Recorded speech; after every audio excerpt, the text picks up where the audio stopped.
Sometimes I feel I wanna hide, but that's just only in my mind. This funky groove just keeps me high. It brings me alive. And maybe I'll wait for the ring. Get caught up in it, let my thoughts go. So many things on my mind. Get me back living high. Ooh, I think I'm feeling real nice. And give me that 35. And play me that 35. And play me that 35.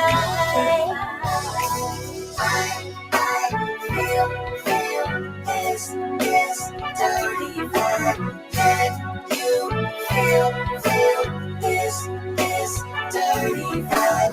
I feel this 35. Can you feel this 35? There's just so many ways to feel. Yeah, this is different, but it's made to heal. Just let this groove run through your mind. Let it get you high.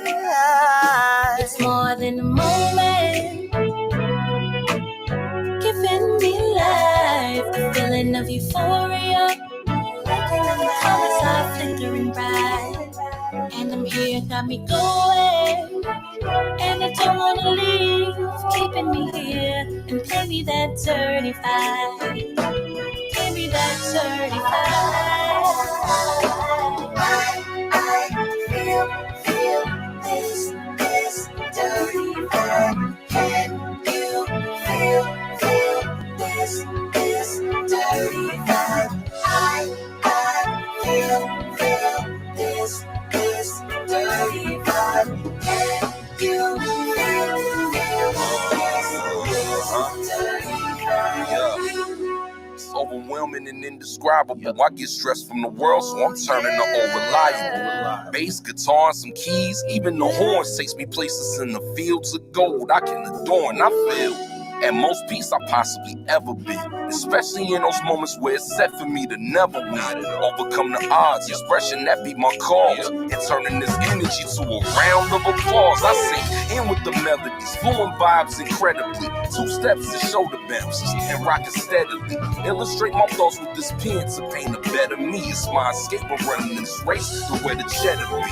Now my emotions exploring all on the canvas, so even when I'm old, I'm still a man on the canvas. Keeps me clean even when my thoughts is on the dirty side. That's why I'm baptized with blessings on this 35. It's on my mind. This 35. Let our thoughts just intertwine and fill up on this 35. It's always 35. Let our thoughts just intertwine and fill up on this 35. It's always 35. Let our thoughts just intertwine and fill up on this 35. It's on my mind. I'm feeling up this 35. Let our thoughts just intertwine and fill up on this 35. Feeling on this 35. I feel just check 1, 2. Can you feel this 35? I feel this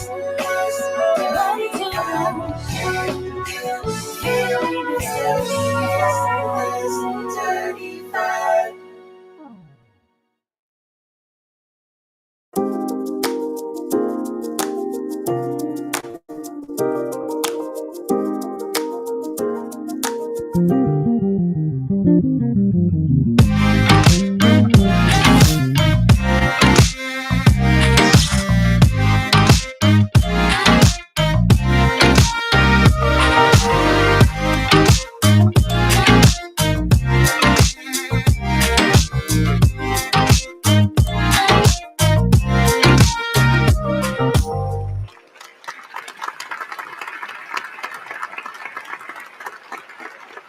Greetings. Hope everybody's doing okay. Man, struggle streaming already. All right, let's get this thing going. Won't be before you long tonight. I had a snafu happen. Facebook has changed a lot. It won't let me connect in the way that I normally would. So I have to do like this little workaround where I'm actually seeing multiple things on my screen. I'm seeing YouTube comments and I'm seeing Facebook comment like actually on my phone. So I'm still able to see you guys and whatever. So if you're leaving comments, I'm going to respond. So you don't have to worry about that. Even though Facebook is not letting me connect in the way that I want to, we're still going to make it through the show. Not going to be too long because we have a lot to cover in a short amount of time, but we're going to make this thing happen. But in case you didn't know, I've been married a month now. Been married a month. August 9th is always going to be a great day for me, like for real. And a month in, I can honestly say it's been like heaven on earth. I wish you guys would have told me it'd been this great, but it's been absolutely great. Absolutely great. I believe I married a wonderful woman. And yeah, she left a nice post and I saw it. And I was like, oh, and I was running around with preschoolers all day and I wanted to leave a post, but I thought I would do it better. Just saying, I love you, Janetta. You are wonderful. You're the best thing that ever happened to me. And when I'm done with the show, we will continue to watch whatever we were watching before I started doing this show. But I love you, babe. So we're going to. Somebody left something. A lot of bass players, we try to find the best instrument for the least amount. And what I mean is, when I was coming up, it was Peavy. Some of you say, wow, that's old. Yeah, Peavy was the bass then. Then came Yamahas, not the TRB series, but Yamaha basses came along. Then was other little basses. Then Music Man started their little rides with the subs, and I forgot what the other models are, but I know the SUBs. They actually don't sound bad, but every stock bass has an issue. Then you had the Squires, and then the Mexican Fenders were always around, but then the Squires came along, and people were buying those. Then came bass mods. Oh, here we go. Then came bass mods. When bass mods came around, everybody was saying, oh God, these are cheap basses. These are cheap basses. These are cheap basses. Let me say this real quick. I think you should probably go to YouTube because Facebook is tripping. I'm looking at it right now. So if you go to YouTube, go to Derek Hearne, find me, Derek Hearne, go to YouTube. It probably would be a better experience because Facebook is tripping and it's going to skip, and I'm trying to have a great show. So go to YouTube, Derek Hearne on YouTube. That you'll be able to see better because Facebook is seems like it's giving me a hard time tonight. But anyway, so lately I've been seeing people use Temu bases that you can find on Temu. And I don't have a problem with Temu, the bases. I mean, I haven't played it, but for what I've been hearing, they're great bases. I wouldn't say great like, oh, elite bases, but they're pretty good bases, and it's amazing to me that a lot of bass players would tell you, oh, it's not the instrument, it's the player. But then now, a person, he's not a personal friend, but I really, really have respect for him. And I'm going to show you what he had to say. He said, temporary post, just venting. It was not temporary. Rufus, we good, but there's no such thing as a temporary post. Once you post it, it's here forever. But he said, just venting. If you are a reputable player, I guess the elite players, forget about Casio sound. What is the need for a $125 Temu bass? I didn't know they were 100. The ones that I was seeing was like 200, probably more. But anyway, how did this slip into our bass community? Where can it end? A brandless bass actually searched for and purchased off of Temu and is said to sound amazing is discouraging. I assume there are valid reasons. And he's also said, but the standard in tone quality has seriously dropped to an all-time low. I know, you're gonna change the preamp, the pickups of the bridge. He went on, we had a discussion, and my thing was this: people thought that same thing about bass mods.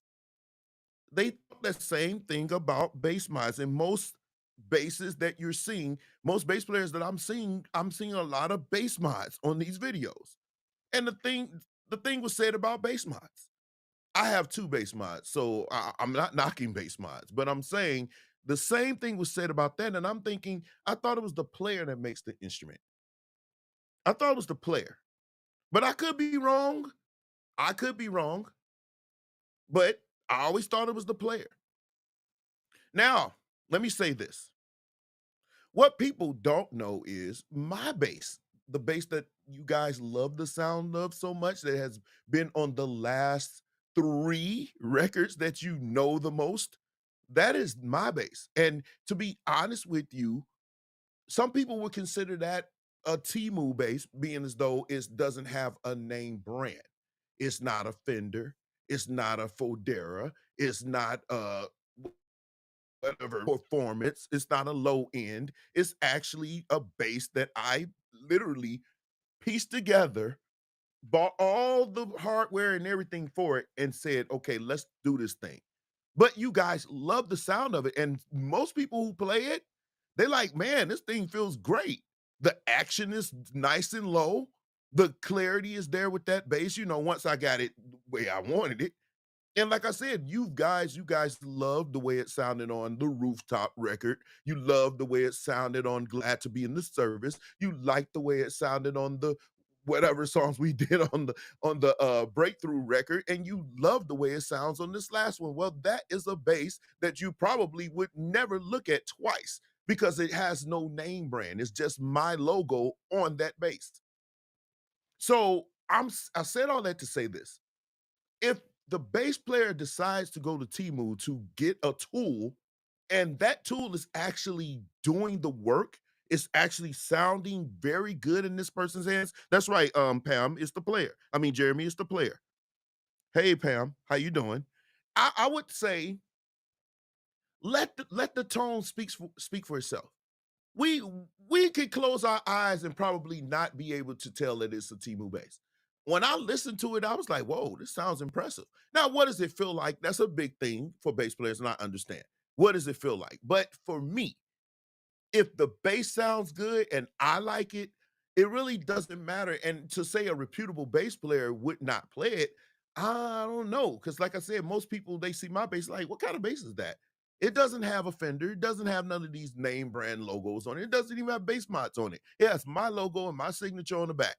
I think I did a pretty good job putting it together. But like I said, if you was to see it, it has no value. Nobody would probably buy it if they didn't know me. It's not a name brand. And I think the same could be said about this Timu base. I think if somebody likes it and it sounds good in their hands, I think it's okay for them to buy it. I wouldn't knock them for buying it. I certainly don't think it hurts the bass community that people want to buy another tool that they want to use. And if they say it sounds great, then I would take their word for it. It's too many bass players out here that said it sounds great. Now, I haven't heard too many say what it feels like, and what it feels like in your hands may feel differently in mine. But I don't think this is something we should really be harking on. Yeah, yeah, Alex. Yeah, your custom base, they did it to that. Like, people been doing this for a long time. I mean, this one dude had one of the most phenomenal basses I've ever heard. He used to play at this church in Chicago called Rehoboth Church of God in Christ. My Chicago people know this church. But he had this bass that he put together, and that thing was amazing, but it had no name on it. It had nothing on it.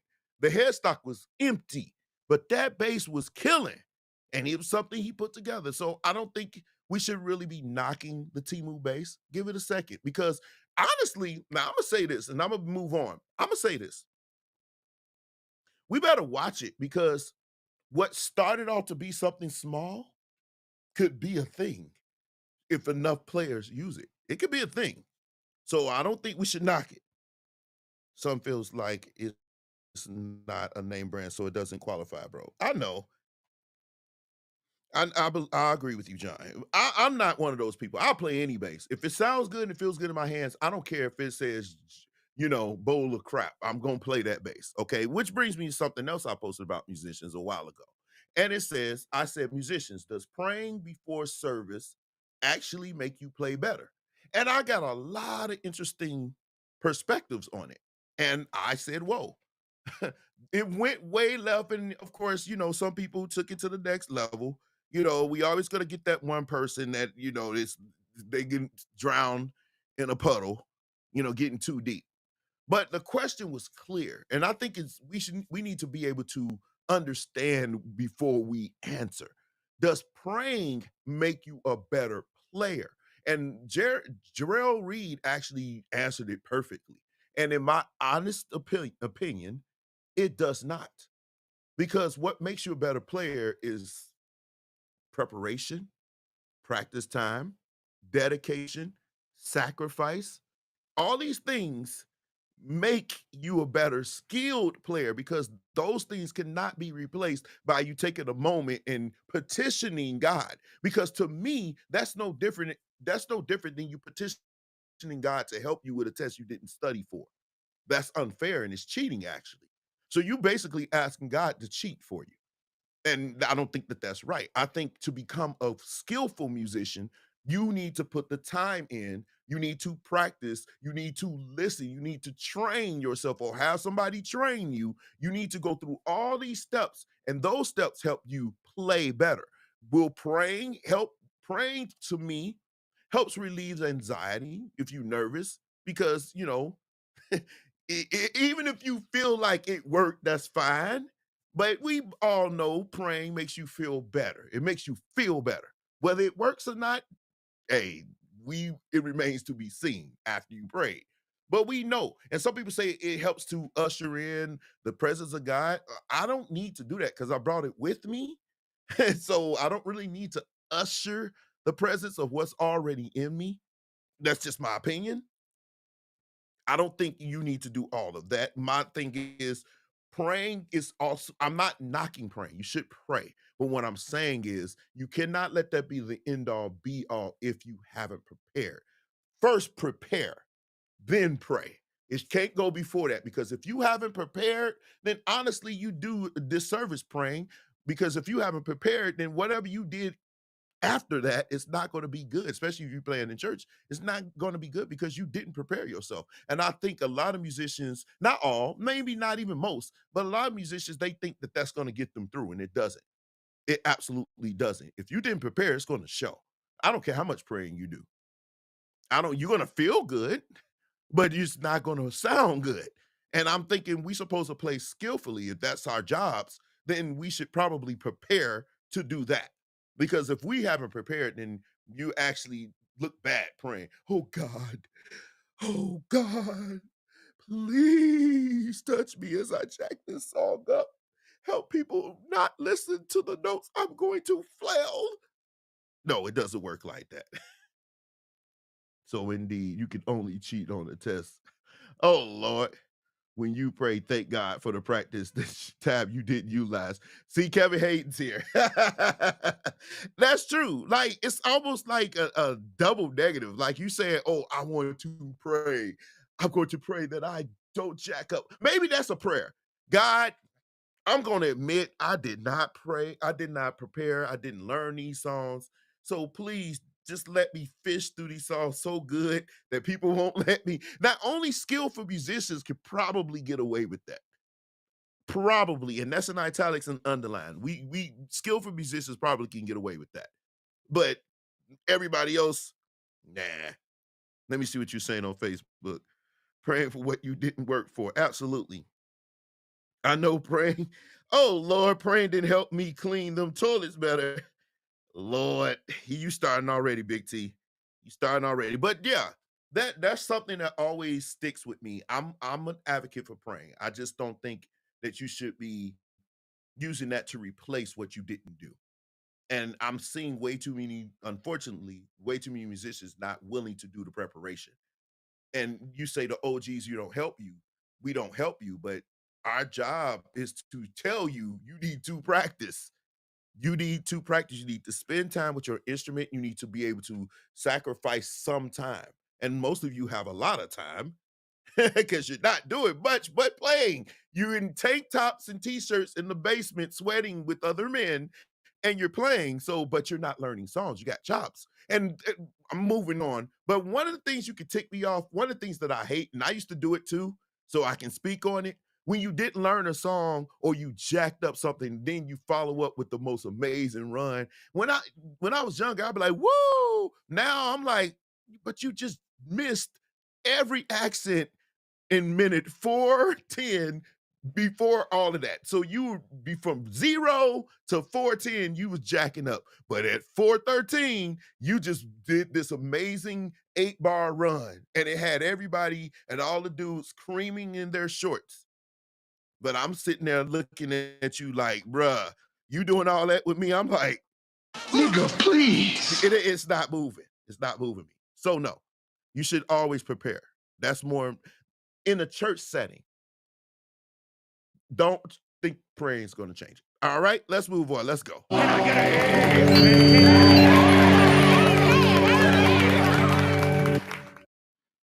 Whew. Preacher's going wild, 113.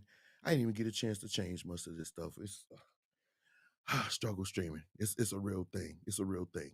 But check this out, y'all. Our brothers and sisters in Africa are they're definitely doing their thing. And these preachers, whew, they will make the show almost every week to the end of the year if I really wanted to, because of stuff like this. Look at this dude right here.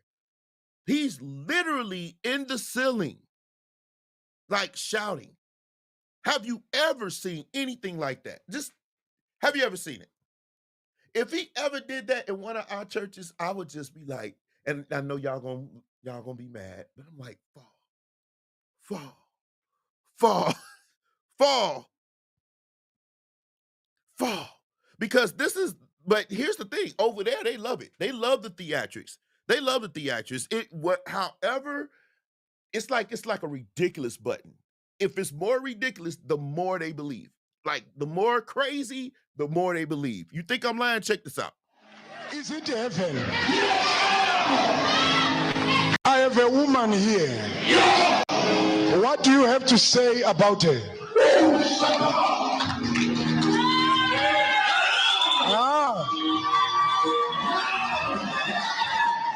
Oh, I should ask her, who is Sibo? Who is Sibo?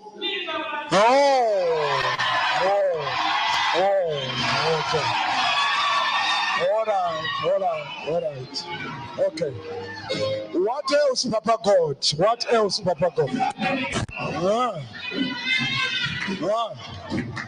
Oh. He says we should pray for your children. 2 of them. He is saying the other one is epileptic. The other one is asthmatic. He is saying I should ask you who is in Blawayo. They are in Blawayo. Heaven is online.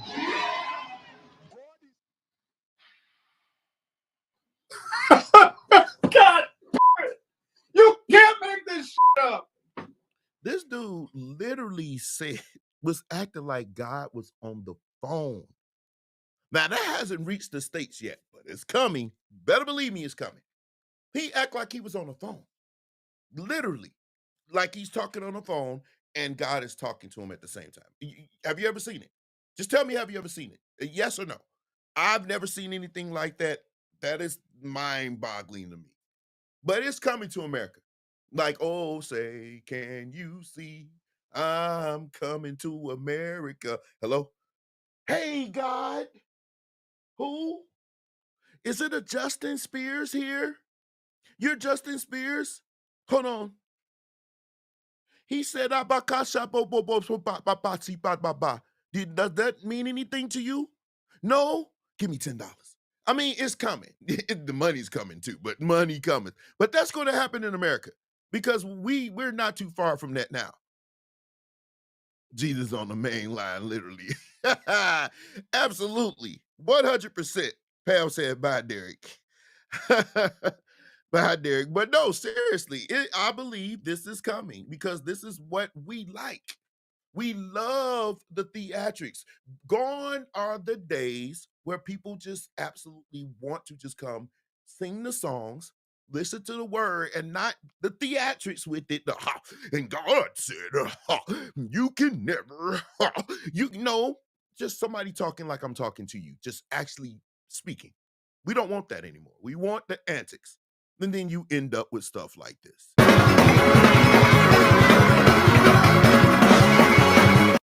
That's what we want. So we can go ahead and shout, because that's what most of you want. You want to shout. Now listen, I grew up Kojic. We gonna get us a good bump in. Pause, but probably not really. But yeah, we're gonna get us one in, or two, or three, depending on what convention you go to. That could be used multiple ways, actually. But anyway, we understand you want to shout and everything, but the end goal should not be to shout. The end goal should be, in my opinion, to worship, to fellowship, to empower. To worship, to fellowship, to empower, and to help the community, do things for the community. Like my wife is at a church right now. They do like grief sessions or whatever. They work with that. They work with the children. They do a whole lot of things. And that's what I'm thinking church is. But now it's like if you're not getting a touch or you're not feeling something, and I think that's so dangerous, because we shouldn't go to church just to feel something, because now everybody has to work hard to feel something. Pause, but not really. You have to work hard. Now we have to play hard. We have to do everything under the sun so you can feel it. I didn't feel it. And some of you feel like if you didn't feel it, you didn't have church. But that's not what church was supposed to be about. To fellowship with believers wasn't supposed to be so you can feel something, or you can feel a presence or whatever, or see the glory cloud. That's not what it was for. It was to fellowship and do things for the community and help each other and express love for each other, uplift each other, encourage each other. Now we just want to shout, and we end up.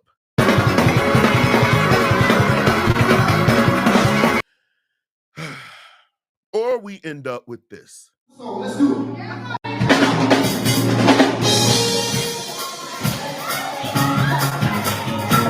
Look like we get ready to go to war.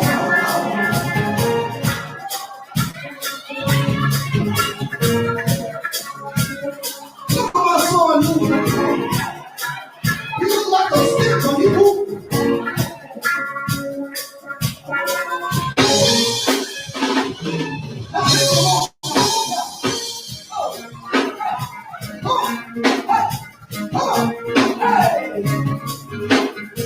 My turn.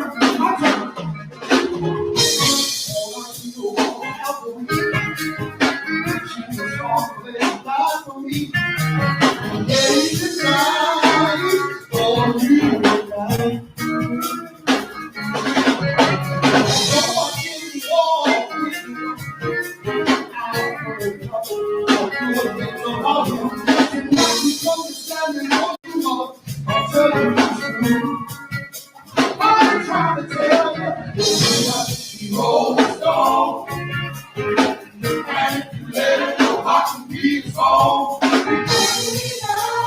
You let it go, sing a big bells, he rolls the stone. I was actually over here vibing to it. I ain't even gonna lie, because that's one of my favorite Temptation songs. So y'all just, y'all just got to bear with me, because the bass, I don't know if y'all ever heard that song, but that has one of the longest, if not the longest intro of any song I've ever heard outside of Shaft. Shaft is pretty long too. Pause. Woo! God. Pause. Super pause. Jesus Christ. Oh, Jesus.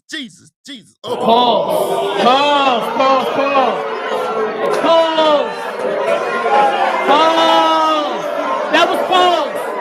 That was pause. Whew. Super duper. Oh, Jesus. Oh, Jesus. Please don't make that a snippet. Oh, my God. Super god doggone pause. Jesus.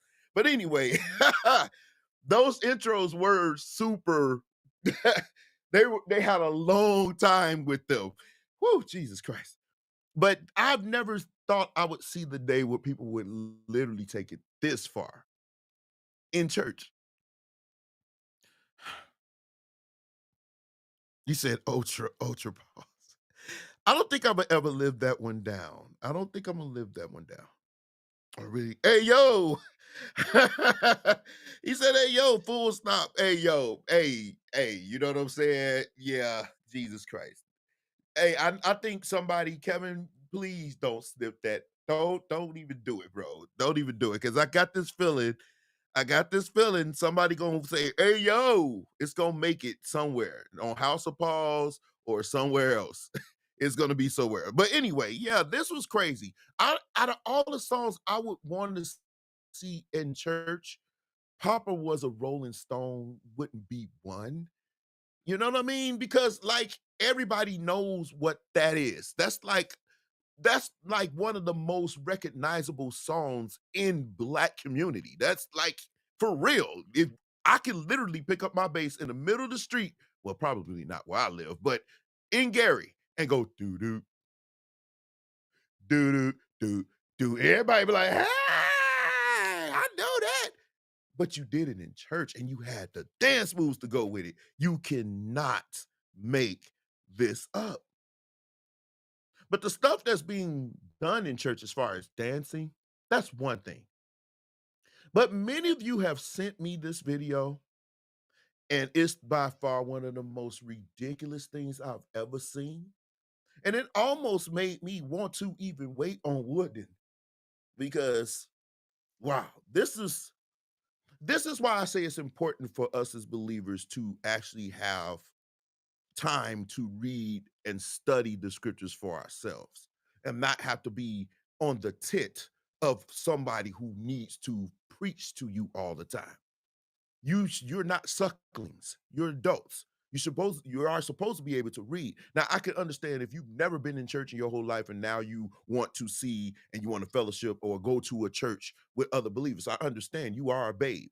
But those of us who have been in it our whole lives, it makes no sense why we would go to any church and be dumbed down by preachers saying the stuff that we know to be categorically false. We shouldn't be arguing if it's true or false. You should know if it's true or false.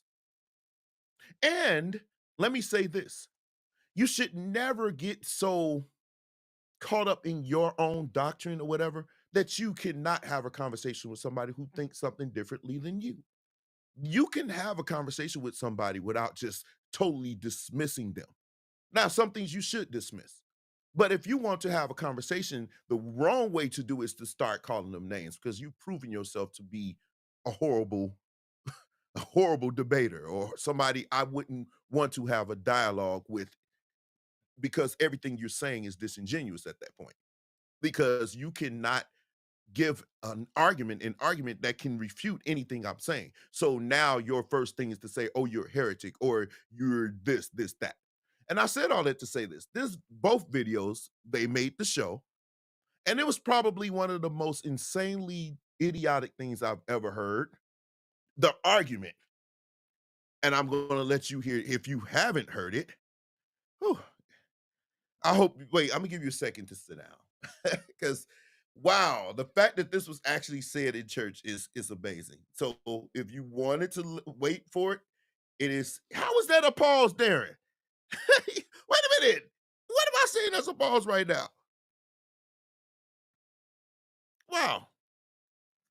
But here we go. So let's do it. No, not you. No, me. My people don't even read the Bible. Number one, Ruth and Naomi. Ruth and Naomi were in a same-sex lesbian relationship. Look how quiet it got in here. I'm trying to sit down. But for all of you that grew up in these classes being taught to wait on your Boaz, that God is going to send Ruth her Boaz, God sent Ruth Naomi. When you read the vows and the covenants that they made with each other, they are vows that we still use today in marriage ceremonies. She said, wherever you go, I will go. Your God will be my God. There are even references, and I don't have time to do this. We don't do this in this teaching. We have a teaching where we do break down these scriptures. But there are references that demonstrate that they had a sexual relationship. I'll even take it further. For all of y'all that talking about some Ruth and Boaz are the examples of for single women. Ruth got Boaz drunk. Ruth got Boaz drunk had sex with him for the sake of having a baby. And in the text, it does not say Ruth and Boaz's baby. It says Naomi's baby. Boaz was a sperm donor.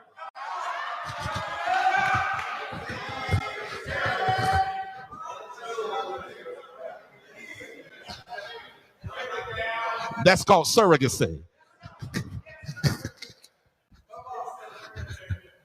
Love it. Okay, this is an easy one.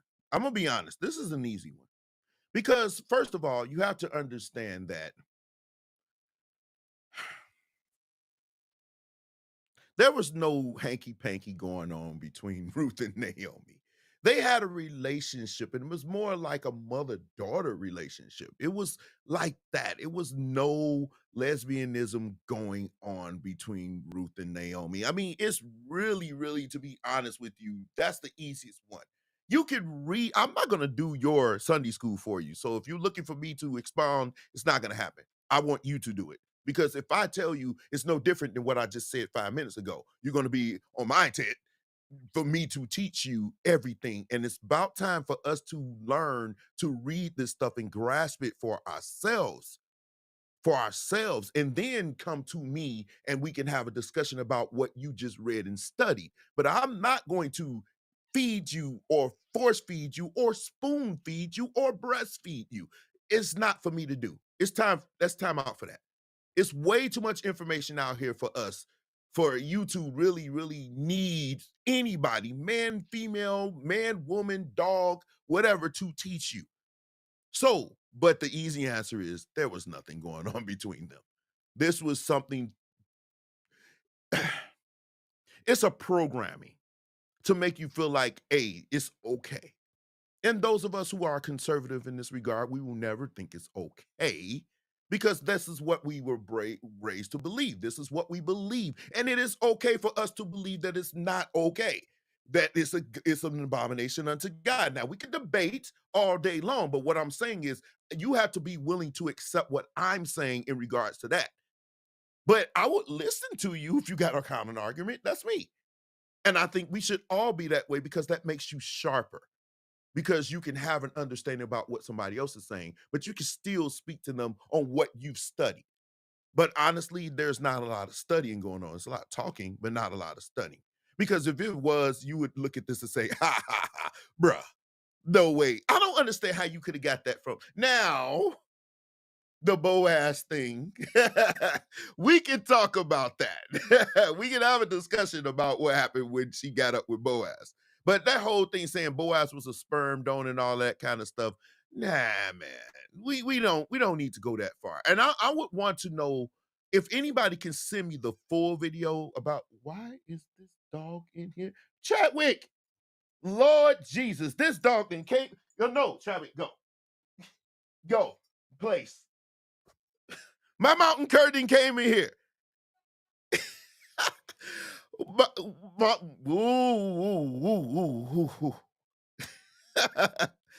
dog that came on my show. Wow. Chadwick. That was Chadwick. He's a mountain cur. That's a very rare breed. That's a loyal dog, a very nice trained dog. He gives me, some flack every now and then. I'm like, give me paw. He like, yeah, tomorrow, not today. Man, as you can see, he wanted to be around me. But anyway, back to the story. I'm thinking that with this one, it's easy. Boaz, there's some things there. We don't know what happened. And this is the thing. This is all historic. We only got one source of any of this, and it's the Bible. So he can probably say, hey, well, this. We only got one source. But the one source that we have that talks about this, it doesn't even imply that they had that kind of relationship. Not at all. Not Ruth and Naomi. But we do know that there was some things with Boaz. But everybody want to wait on their Boaz, but I don't want to go there. But anyway, yeah, this was easy. Now, this next one that they did, this the one that most of you hit me for, especially to my fellas, because you didn't really care about two women, getting it in and the carpets going on. You really care about that one too much. That one was sent to me, a couple of men sent it to me, but this one is the one you really were sending to me. It blew up my inbox. And y'all know I hate to get stuff on Monday because I got to edit and everything, but this one, wow. I want to give another example. David and Jonathan. David and Jonathan were married. They were a same gender loving couple. Now I know you know about David and Goliath. See, it's starting already. It's starting already with this one. He said they were a gender loving couple. Y'all see this, right? But we're going to dig into this one. Pause. Jesus Christ. Pause. And you know about David and Saul, but David and Jonathan were married. They were a same gender loving couple. And this is the piece that we often miss about their relationship. There are many references in the text to the fact that they were sexually active. There are many. Real quick. Those of you who know this story, please refer to me in the comment section where it was said that they were actually in a sexual relationship. Please show me. I'm interested in knowing. For real. If you could tell me where this is, I want to know that it shows unequivocally that they were in a sexual relationship. That's what I want to know. I'm open, pause, to hear this story. And pause where applicable from now on because, yeah. But I'm anxious to hear this story where you feel that they were sexually active. Because it needs to, for me, I'm not that kind of person that says, oh yeah, I can imply it. I don't do implications. I wanted to say it. And like the Bible is clear, and Adam knew Eve. That was clear. And they begot a son. So we know from what was said that what knew mean. So show me the scripture that's close to anything remotely close to that. Because if you can't then turn around and say that they had a sexual relationship. I'm going to dig in further, pause, but let's go. References in the text. As a matter of fact, the Bible says that Saul said to Jonathan that thou hast chosen David to the confusion of thy mother's womb. That's a reference implying that you like, we got kids in here? No, that's not. Before you even go, that's not what that meant, though. See, what was supposed to happen? What can anybody tell me how David was chosen? I mean, that whole situation, how that went? Because were they not better men, brothers that he had that they thought was going to be chosen for king? And nobody would expected this little ruddy little boy to be chosen because how he looked, how he appeared, and everything else. Wouldn't that not be confusing if you got these dudes that everybody said, oh God, they're going to be king. They're great, great, great. And no. But then the one that you least expected, that's the kind of person I like to be. The least expected one.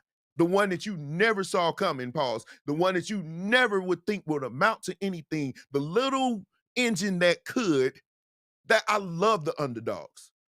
Wouldn't that be confusing to everybody? Like, really? I'm confused on how you got that from this. Y'all got kids watching?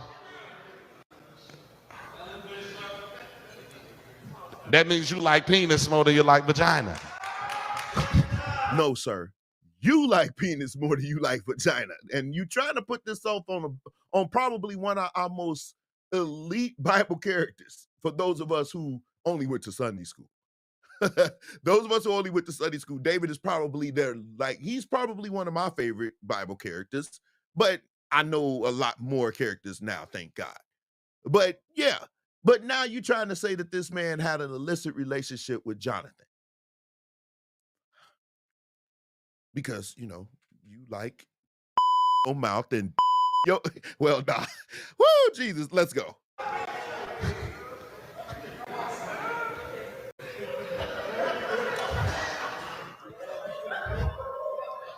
Part of the reason why Saul hated David was for this reason. No.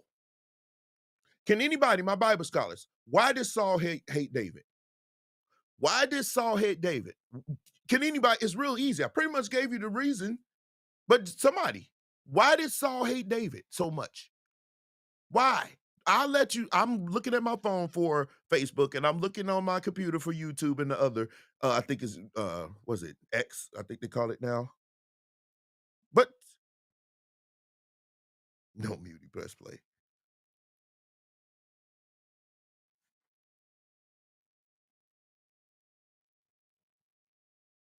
What Cimarron said is true.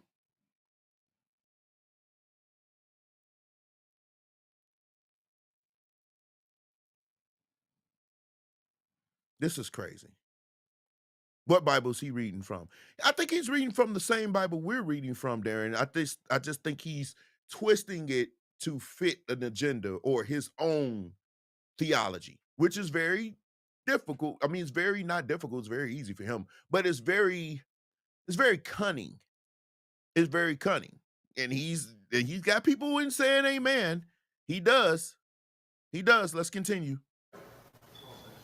Well, that was it. That was all. Whew, thank God. Now, what do you think of that? Now, let me put this in context. Cimarron knows the more theology part, the theological part of it. I know the historical part. I took Jewish history, so we covered a lot of this stuff. Let me tell you this.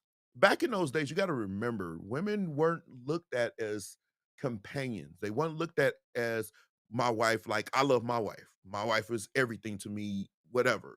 All that good stuff that I really, really mean about her. Women were different in that time. They didn't look at women in the same way as we do our wives now. That's number one. Number two, the brotherhood that they shared, the covenant that they had with men was deemed to be more, it had more validity in that day than a man with a woman, because this was your brother. This was the one you went to fight with, the one that would risk his life to save yours, and vice versa. This was your brother.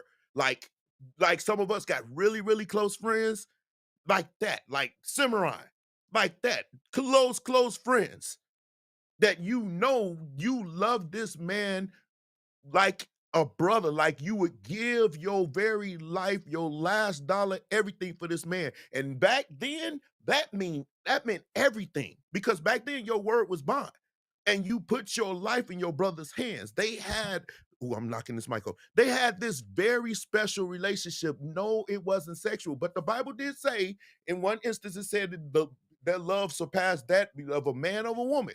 But you got to understand, back then, that was saying a lot, but not so much like today. If I was to say that I love a man more than I love my wife, yeah, you could probably look at me inside eye and be like, nigga, please. You be like, Jesus looking over your shoulder if I said some junk like that. But really, to be honest with you, back then, that was the covenant that these men shared. And it was mostly shared through men when they were out in battle. Soldiers and people who fought, they took those vows seriously between their brothers, because you had to protect me and vice versa. Once you understand that dynamic, you can understand why they had such a great relationship. And not to mention, they known each other. They were cool. But how did you get a sexual thing from that? Unless you were just looking for it. Now, if you want sex, go to Song of Solomon.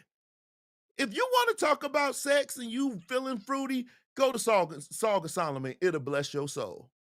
If y'all want to read the Bible and you want to get aroused by reading the Bible, go to Song of Solomon. It's gonna bless you.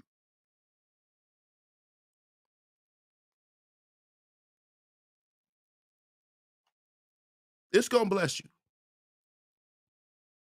So it's like he's taking something and he's twisting it to fit an agenda that he wants to push.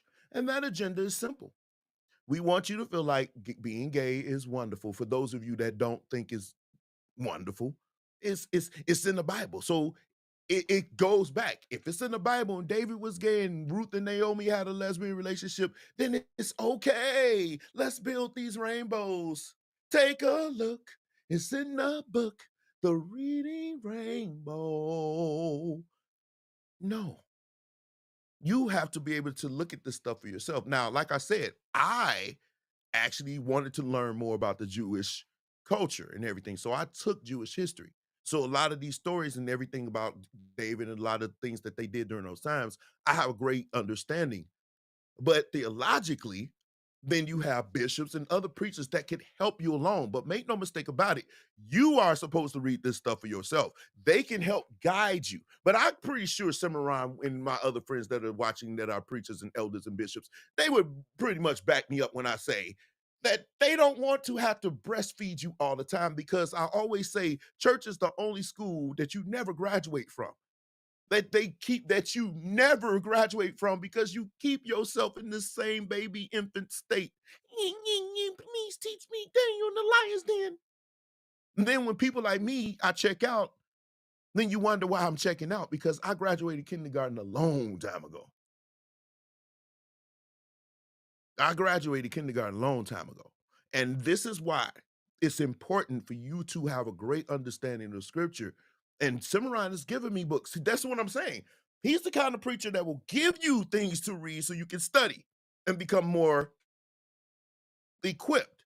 He's not one of those preachers that say, no, you need to just listen to me and all my words. Worship me, get on your knees, peasants. No, those are the kind of preachers you need. These preachers are wild and now and not in a good way. Right, Keith King.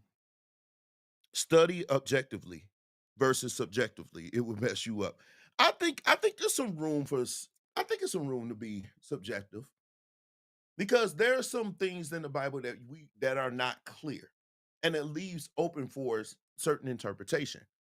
I think it's important to pray and ask God for interpretation before you actually go teach it, because people are listening to you.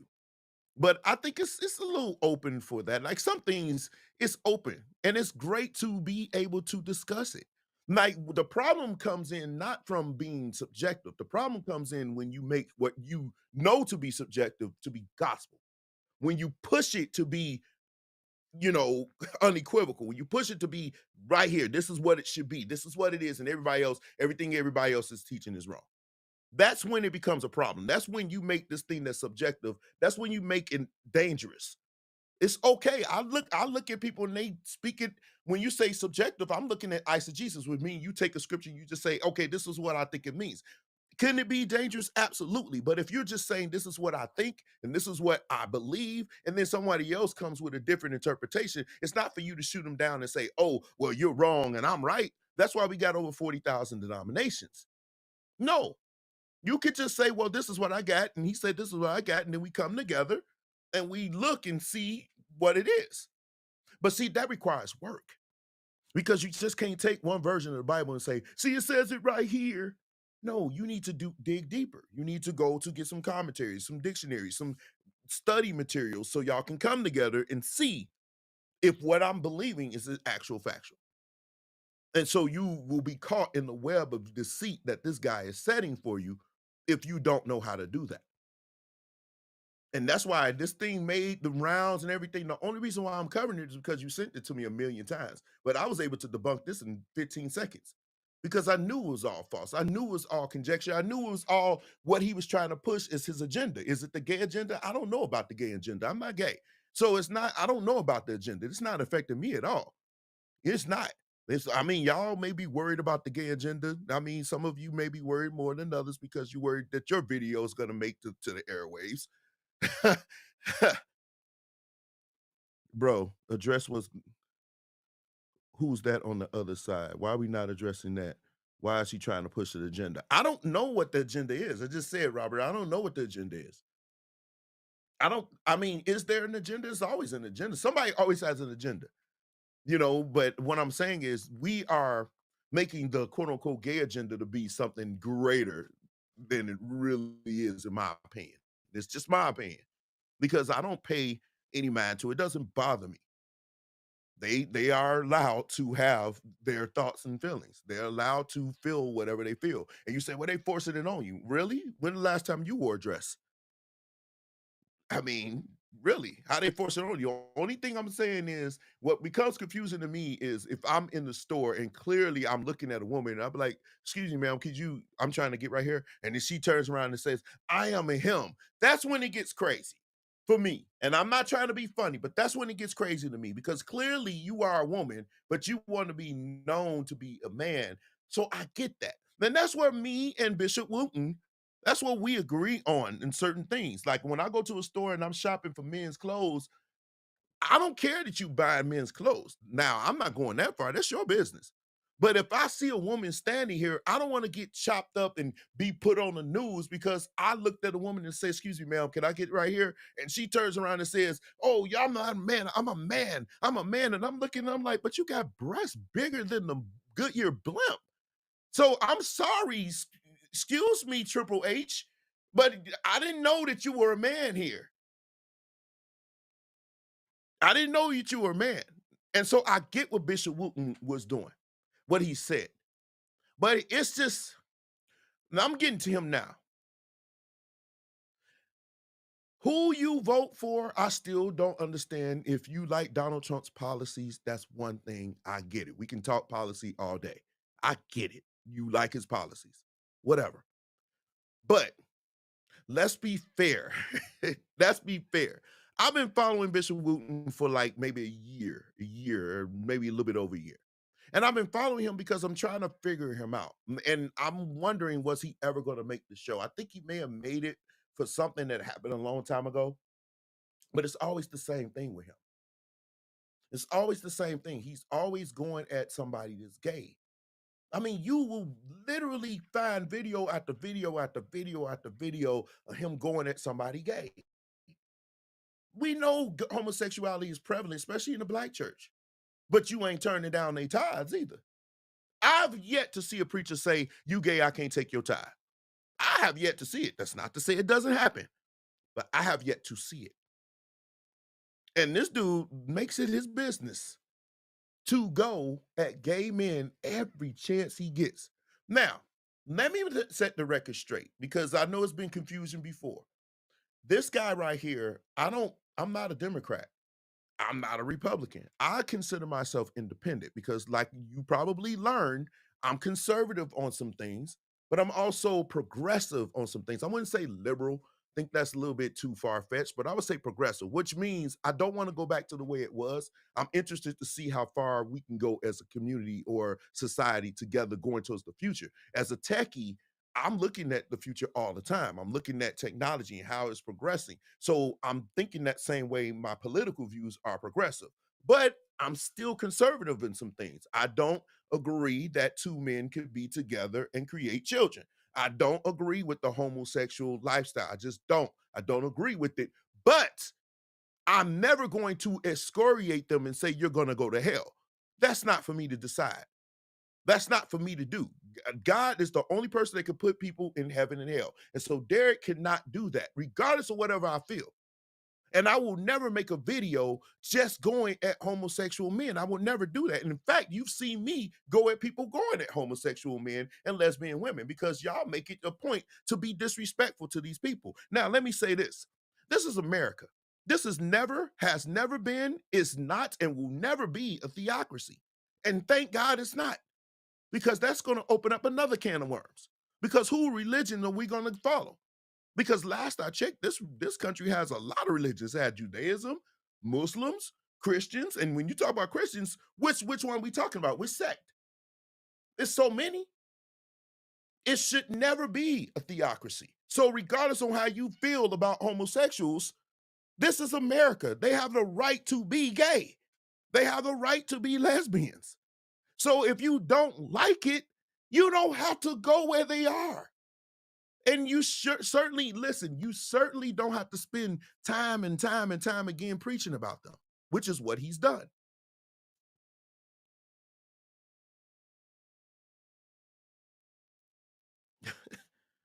Which is what he's done. So I'm going to show this video. It's crazy. So the first video, it's just two.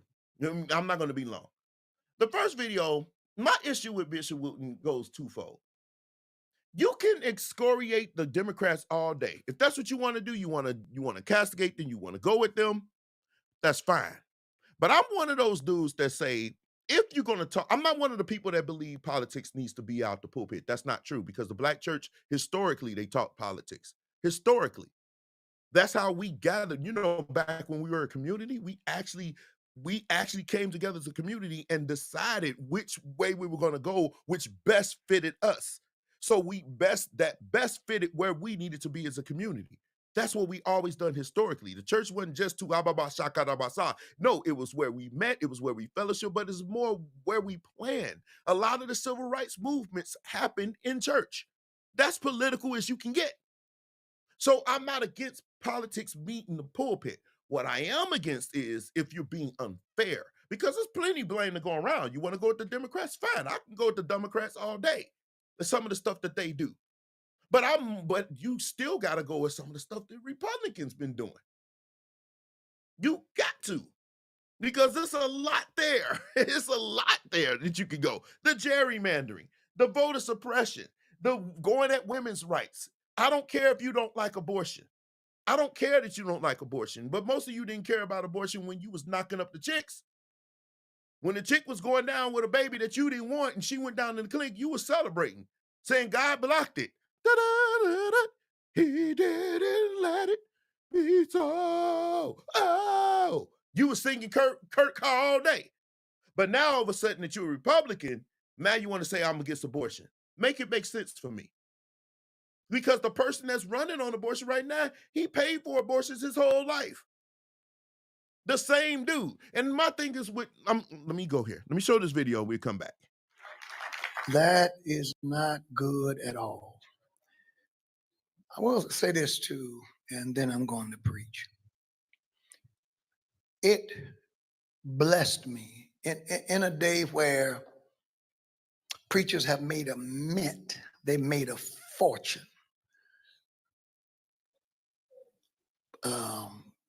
Bishop Jakes made a fortune telling men to take the S off their chest.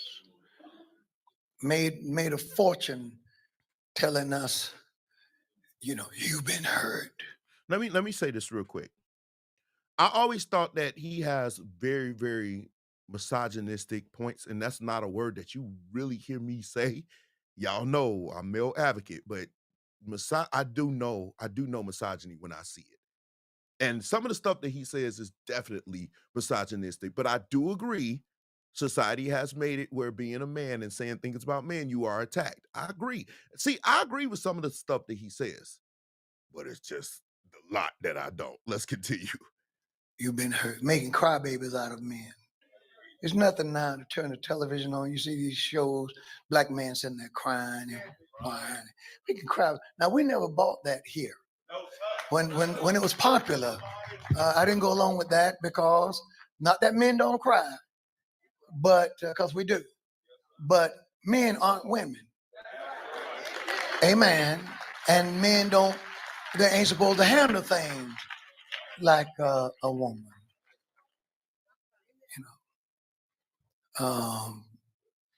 You have to man up.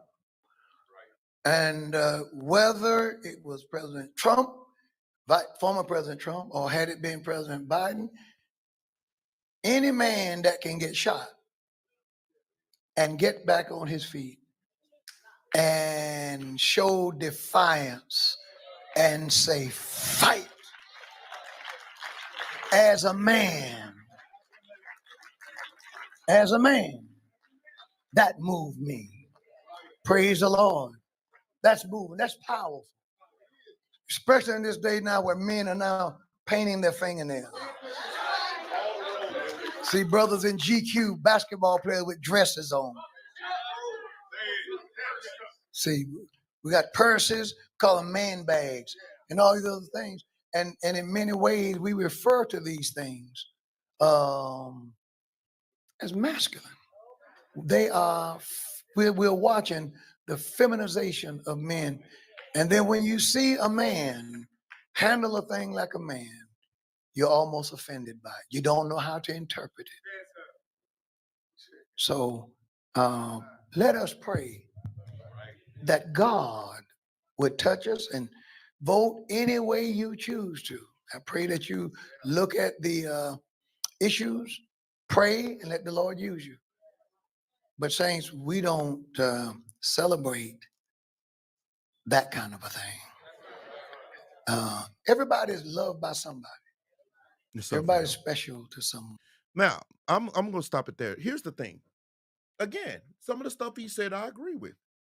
Society has made some things to be that we deem to be masculine to be something to be attacked as bad. Here's my issue.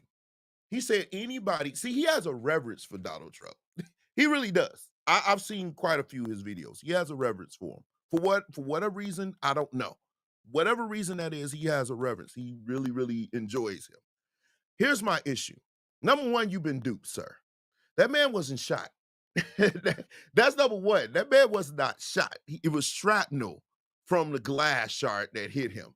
If you was shot with an AR-15 in your ear, you wouldn't be healed that fast, and you wouldn't have significant scars. Those of us who have fired weapons, my 9 and my gone AR-15, and some of you've probably seen the rounds that go into some of those AR-15s. That hits you, you're definitely going to have a marking. He didn't. It was a graze, and he was not shot. And he didn't get up because he wanted to seem strong. We all know that. He got up because it was a great photo op. And if you notice, it went up. His ratings went up, and it was like crazy. And soon after, Joe Biden saw the handwriting on the wall and was like, I ain't going to win this thing. And he wasn't. After that, it was pretty much a done deal because between the two old men, they looked at Biden and said he's way older, even though he's not. They said, oh no, look at him. He got up and he fought. He really didn't, in my opinion. He got up and made a photo op. And then he wore that maxi pad on his ear for about a week. And then all of a sudden, like Jesus himself came down from heaven and touched his ears. Now it's healed. But what I'm saying is he has an admiration for him. Now, my point is this. Should I go here now? No, I'll wait. Let's watch a little bit of this video, and then I'll wrap it up. That's why I laugh.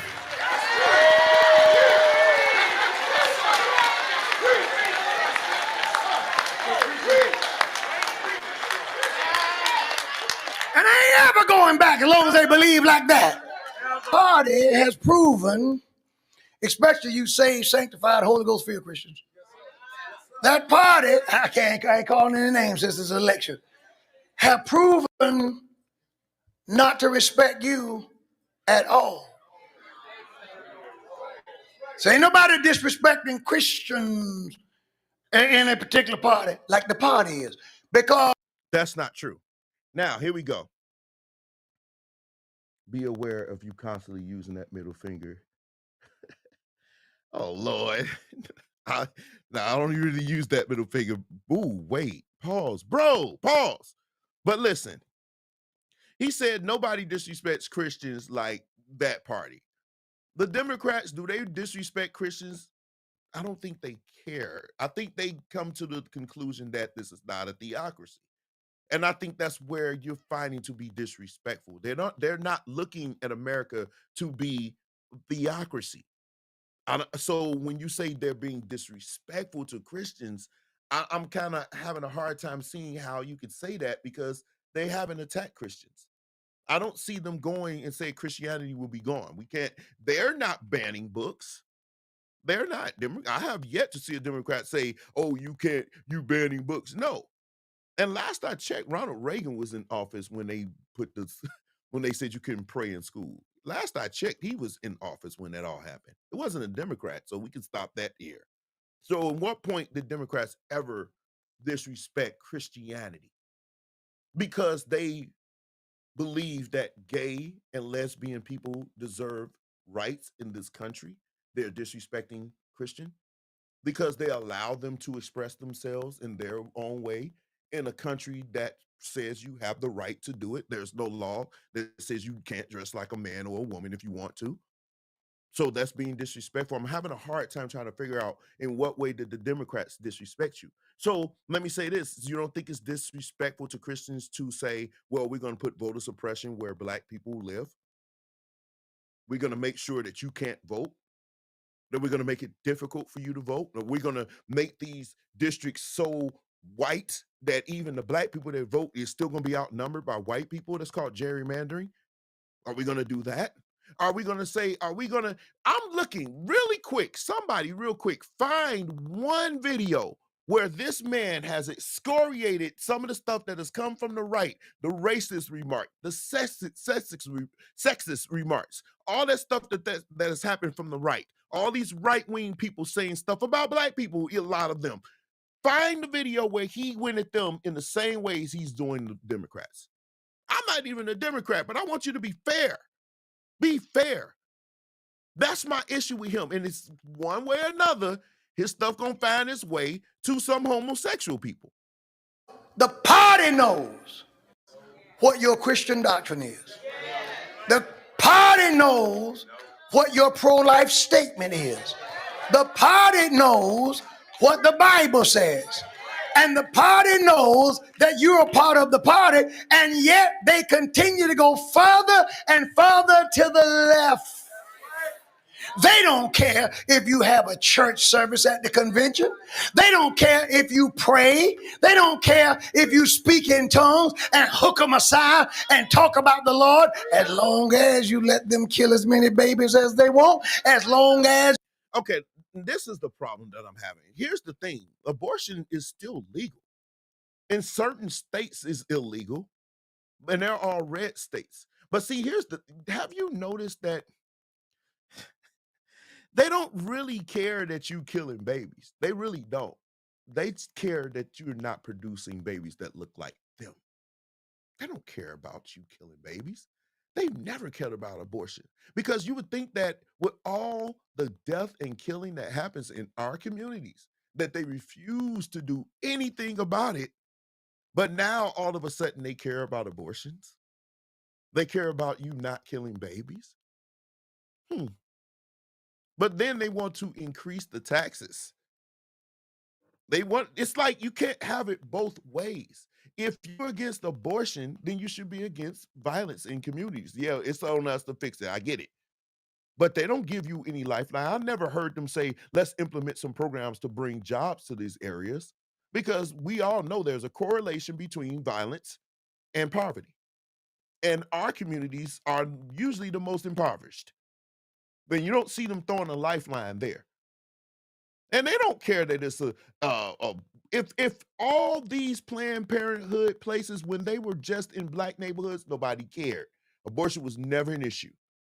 But when it started being, you start seeing them have abortions by the highest numbers, then it became an issue. This is not about killing babies with them. It's about the blacking and the browning of America. They looked up and said, wait a minute, in a few years, we're going to be the minority. That's what happened. And that's what's happening. Statistically, that's what's happening. In a few years, this country is going to be pretty much brown, black, and Latino. And they're going to be the minority. And that cannot happen on their watch. They don't care about black people, kids dying. And they never did. And to say God is against abortion, we can debate that all day, because there's quite a few books of the Bible where God ordered them to kill babies. Kill them. So at what point was God against abortion?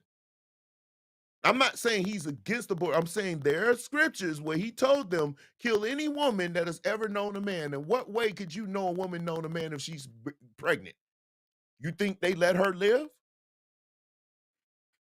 You let them celebrate drag queens, celebrate trans, celebrate all these things. They have no respect for you nor your God.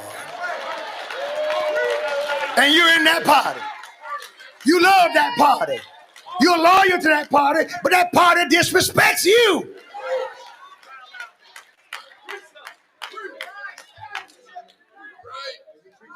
They do. What you doing up in there? Jesus said, we're the light of the world. The saints are supposed to influence. I see no evidence of influence from you in any of the evidence that you're having on your party at all, because you cannot claim influence, and your party done put in its platform a support for operations, gender reaffirming. See, here, y'all, I hope you guys are listening. He's saying your party doesn't stand up for Christian values and all of this, right? Show me in what way that the other party, because he never goes at the other party, but the party he's a part of. Show me where he's going at them for the egregious things that they have done. Show me. They got numerous dudes like this idiot right here. Like this dude. This guy. Wait, let me, I'm gonna have to show him. Wait, bring him up here. There we go. This guy. This dude spent more time in a porn shop than he did at his own church. And he's promoting Christian values. But he won't say nothing about this. That right side, they got perverts, they got child molesters, they got fraudsters, they got a dude running that's got 34 felons, they got all this stuff happening, but he won't go at them. But he's stuck. He's stuck going in on the left. And don't get me wrong, the left deserves some criticism. Absolutely. But if you're gonna go at them, and the one thing that disgusts you the most is things that doesn't even affect you. Why do you care that some man wants to dress like a woman? That disgusts you so bad. Now, I don't know Bishop Wooten. This is not an attack on him personally. I don't know him. But it's a problem when somebody always got something to say about that. I always notice that some of these musicians that I say it on this show all the time, the ones that are most visceral about it, they got some issues going on with themselves. Something happened in their life that they just feel like they just got to wake up in the morning and go at gay dudes. They ain't bothering you, sir. Somehow you found the way to flip it on them. And I'm confused as to why. You got open racists on the right side. They don't even try to hide it no more. They don't even try to hide that they lied. They don't even try to hide, well, all politicians lie, but you get what I'm saying. They treat you like you stupid. You should be offended to be a Republican at this point because they really treat you like you dumb. At least with the left, you can say, well, they just, hey, they gay, they having fun, they doing this, whatever. But all politicians lie. We know that, but they ain't even trying to hide it. They ain't even trying to hide it. They will literally go outside at 8:00 p.m. and say, it's not night. It's the breaking of dawn. And y'all be like, yes, sir, it is. But he never goes at the right. He has yet to criticize Donald Trump for anything he says, including when this man said, I'm not Christian. This man literally said he's not Christian. And this dude never says anything about him. So you want to talk about promoting an agenda? What agenda are you promoting? The Republicans haven't been Christian for a long time. They haven't exercised anything that remotely looks Christian. Because for one, if you're a Christian, you would not openly back somebody as wicked as Donald Trump. You would have got somebody much, much better on your ticket that stood in what you were promoting as a Christian. But this is who you got. The bully. The dude that's got 3 wives and cheated on all of them. This is your guy. You can't make this up. You can't. With the Honorable Reverend so-and-so being a part of the party, with his sanctified self. But we're so glad to have you, Reverend. But Reverend, we're for drag queen story time, Reverend. Reverend, we're for books. We're for books, Reverend, being exposed to children that depict all kinds of ungodly, wicked behavior, all kind of ungodly sex act. And Reverend, we don't mind you being a part of the party. As a matter of fact, we're glad to have you with your sanctified. Now notice he said all ungodly sex act. He's only referring to homosexuality, people, because the right got numerous guys. Matt Gaetz. Do we need to go further? Jim Jordan. Do we need to go further? Even Mark Rubio has been listed in some stupid sex stuff. Do we need to go further? And let's not go to the dude that's running for president. How many times did he call Epstein? I mean, half of the Republican Party probably in that dude's book. I mean, for crying out loud, at what point you're not going at them because you stuck on gay dudes who ain't thinking about you. They're not thinking about you. This is why if you're going to talk politics, you got to be across the board. You got to be across the board. You got to give equal equal condemnation for both sides. You cannot say one side is this and this side is doing this and this side is this, and you stuck on the gay. He's stuck on gay. He's stuck on that. He thinking about dick on this part. That's what he thinking about. That's the one thing that's driving this, because he ain't said nothing about lesbians. It's always the men. Always. Because here's the thing. Republicans are not against gay. I have yet to see them say we're going to pass a bill that say I think Project 25, but he obviously ain't never read all of it because it affects you, sir. Any party that tells you that they want to eliminate slavery from history books is not a party that a black man should be supporting.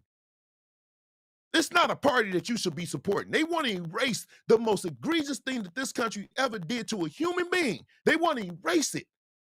And they want to defund schools that actually teach it. Public schools, if you teach that, or I think they said even Black history or something like that, they're going to defund you. And you want to support this party.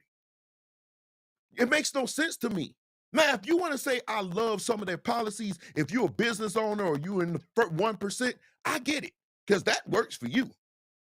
But I can't understand how everyday broke, dusty black men out here talking about, I like Donald Trump. For what reason? But keep your sanctification to yourself. Because Rev, we're going to do this, Rev.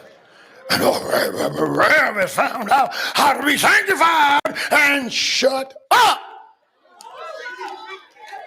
about the things that you ought to speak up about. Where is your influence? If you had influence, Donald Trump wouldn't be running for president. So where's your influence? Has your influence made Donald Trump change? Even being shot, he didn't change. The week after, he was still calling people names. He still was going at Kamala Harris talking about she's black. Still promoting, even today, racist agendas. Where's your influence, sir? See, this thing is bigger than what some man is doing with his dick. It's bigger than that. So where's your influence? You just as useless to us as everything else. You just talking. No offense. I don't know you personally, but I'm listening to what you're saying. You're no influence. You're no different than I am. Only thing is, I don't have thousands of people following me. Not from my words. So you can't even influence the party that you really want to support, because they're still racist, they're still sexist, they're still doing that, and they don't care about abortion. They don't care about it's gay people in the Republican Party. This gay thing ain't gonna go nowhere. What happened when Donald Trump was president? Did you see a decrease in gay people? No. Did you not know that there's a gay Republican, what lobbyist groups? There are gay Republican lobbyist groups. You can't make this shift up. But don't get mad with me. Don't get mad at me. Don't get mad at me. You ought to get mad at the party.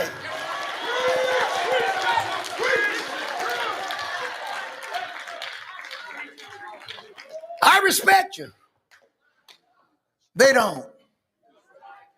I believe that you're saved, sanctified, and filled with the Holy Ghost. They don't. I believe that you believe that holiness is right. They don't. And they have noticed that you won't even exercise your right to be an independent. You stay there as they go further and further to the left, as they go further and further away from your Bible in their policies. I'm not talking about personalities. I have the same problem with certain folks' personalities as you have. But what I'm talking about are policies. Real quick, what policies? What policies could they put in place that directly affects you? They cannot, in this country, they cannot put policies in place that just benefit Christians. That's not the way democracy works.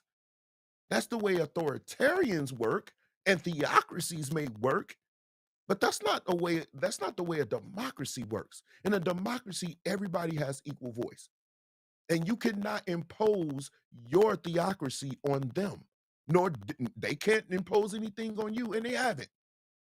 I ain't seen them come up in your church and shut anything down because you preaching this. You were able to preach this. It made YouTube. It didn't get flagged. So what is it? I'm not saying you can't think what you think. I'm saying be fair. And you said personality. You have an issue with the personalities. True. And we know you got a personality. I hope you don't. I hope you don't support the personality, but you never condemned it either.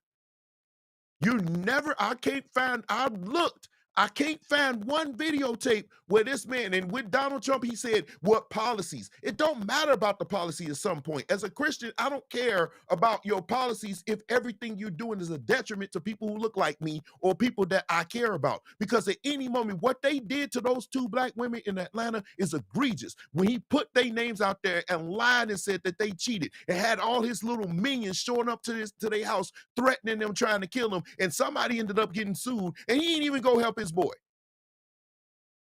But you won't go at them.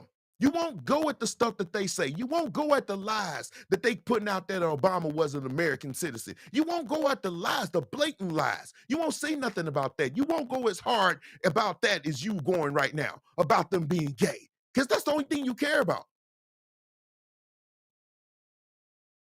A man can be crazy as all get out, but if his policies are all right, then thank God for the policy. But these folk are pushing wicked policies. I believe in choice in education. I believe that poor black kids need to have vouchers where they can go to good school. Which party is trying to take that away? It's not the Democrats trying to take that away. The Democrats is not trying to take away that. It's the Republican Party that's trying to take away that. This is what I'm talking about. You just said something that's not true. The Democrats are not trying to take away. They are the ones that's trying to give free education or give children in poor communities better opportunities. It's the Republicans that's not trying to do that. He's never read that Project 25. Just say you haven't. I sure believe in border control.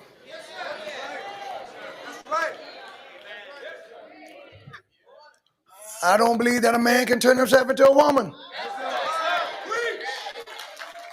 No, they're gonna be mad, but don't get mad at me. And listen, do this for me. For the time that you would spend making a tape, blasting me, or posting a comment, let me have it. How about turning that energy on toward your party? Because they're the ones who are disrespecting you. It ain't me. I believe like you believe. That's why I left. Yep, he left the party and he went to a party that don't even like him. I'm gonna end it there. He left the party and went to a party that doesn't like you.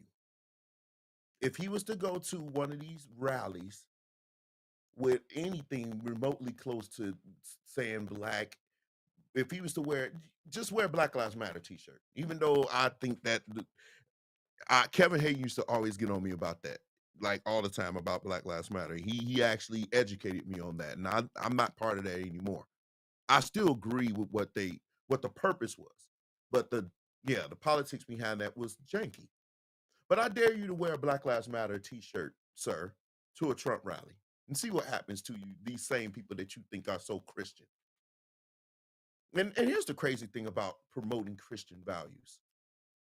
The KKK actually thought that they were promoting Christian values as well. And so with the skinheads and a lot of these other far-right groups. You're talking about the group that's going way left. What about the group that's going far right? That looking at you and y'all yassa bossing. All the policies that really affect you, somebody's being gay is not the ones that you need to worry about. The ones that want to say that Kamala Harris should not be running for president because the Constitution said if you were a slave or a descendant of a slave, you cannot run for president. It's not the Democrats that's saying that she can't do that. Those are Republicans. They literally said it's a Republican group that said she cannot run. They're really trying to push that. that she should not be able to run because she's a descendant of slaves. So on one hand, they wanted to excoriate her for saying she's with her black heritage. And it's funny that we just gonna ignore she went to Howard and how she's an AKA. So we're just gonna ignore that, right? Right. Ignore that. You don't get more black than that. You don't. Howard University, you don't get more black than that. AKA, you surely don't get more black than that. But okay. It's not Democrats that's doing it. The stuff that affects you the most, the Republicans are putting into place to go against you. But you left this party. And I agree. I left the Democrats a long time ago myself. But my reason for leaving wasn't so much that they were going far left. I just didn't agree with a lot of things that they were saying. I remained at one point central, and I'm still central. I'm still conservative in some ways, and I'm left-leaning in some ways. And I didn't want to be locked down with one party. I wanted to have the freedom to support somebody from another party, whatever party that may be, that had political views that align with my own. But I'm thinking, if you are a pastor and a preacher and you're going to speak politics, you got to keep the bigotry out of it, because that's what I'm hearing is bigotry. If I was to close my eyes and listen to this, I would swear I was at like a KKK rally. I wouldn't know that this was a black man speaking. I would really believe that this was a white guy because of the stuff, the way he's saying. You left that party. But the reason why you left that party, you still ain't said anything outside of the gay stuff, the homosexual stuff, or the trans stuff. That's the reason why you left the party, because you're a bigot. According to what you're saying. I don't know you personally, but what you're saying, you left this party because you're a bigot. Because nothing else. You didn't say they're trying to get healthcare, work on that, and you were about to lie about the border. The border crossings is the less than when Trump was in office. It's less. It's less. The stats don't lie. So I'm just saying, if we're going to be real about it, Bishop Wooten, let's be real. Keep it 100. And I want to say this because the thing is tomorrow and the election is coming up. That thing is going to be horrible. That dang debate's going to be I'm not sure if I'm going to watch it. I'm going to talk to my wife, see if she wants to watch it while we're somewhere else. But I want us to be more educated on why we're making choices on who we vote for. I'm not a fan of being a fan of a politician. You can like their policies. I mean, some people may like Trump's policies, especially if you're rich. His policies really work for you. But if you're a regular person, black person, I find it hard pressed to find any reason why you would support him. No, small businesses didn't flourish under Trump. They flourished better under Democrats. They actually did. Trump was the reason why COVID really affected us. Whether you feel it was a plan or whatever, he botched the handling of it like he does most things in his life. He's never had a successful business. Never. Donald Trump has no successful businesses. What makes your business successful? If you end up with way more than what you started. He didn't. He's messed up everything he's ever touched. His own family don't like him. And they know he's messed up everything. He's not good with business. So you say, well, he was a billionaire. There's plenty of billionaires you could have went for. There's plenty. He's not the only billionaire. Well, he's an outsider. He sure is. He's outside the scope of reality. And I feel like if you're a preacher and you want to align yourself with him, then I have a problem with that. The policies, maybe not. But him as a person, because you just saw that other video, he has a reverence for him. And we shouldn't be like that. So you can't tell me I need to listen to my Christian values on one hand, but then I should be turned to support somebody who is the antithesis of everything that a Christian is supposed to be. But with him, it says, oh, here's his policies. Donald Trump can't spell policy, let alone put one into place. He just knew how to sign his name. His own people call him an idiot. But this is the person you say we should support, this party with Marjorie Taylor Greene and all these other crazy people over there. People that tell you a catless child, what a childless cat lady, and all this other crazy stuff that you hear from the right every day. Every day you hearing from the right doing something or saying something. This dude is doing accordions everywhere, talking about child care. Well, I like child care. Child care is important. You know, if you got a child, you need to care for it. I mean, what? Bishop Wooten, you just need to stop it, bro. If you don't like gay people, we understand. But it just seems like right now it's just out of control. Everything is just gay with you. You just wake up, every video I go to, you got something to say about gay people. They don't bother you, sir. They don't. And I think it's high time for you not to preach about that all the time. If you want to preach about it and it calls for it, go for it. But it seems like every time I turn around, you got something to say about it. And you made it a political thing. So gay people is the reason why you left a party that if it wasn't for that party, you still would be out here going to segregated schools. If it wasn't for them, it was Lyndon B. Johnson that put that stuff into place that a lot of black people benefit from. So it is what it is. Anyway, I'm back next week. I'm going to go spend some time with my wife on what's left for our anniversary. I'm going to get off of here. I love you guys. Good night.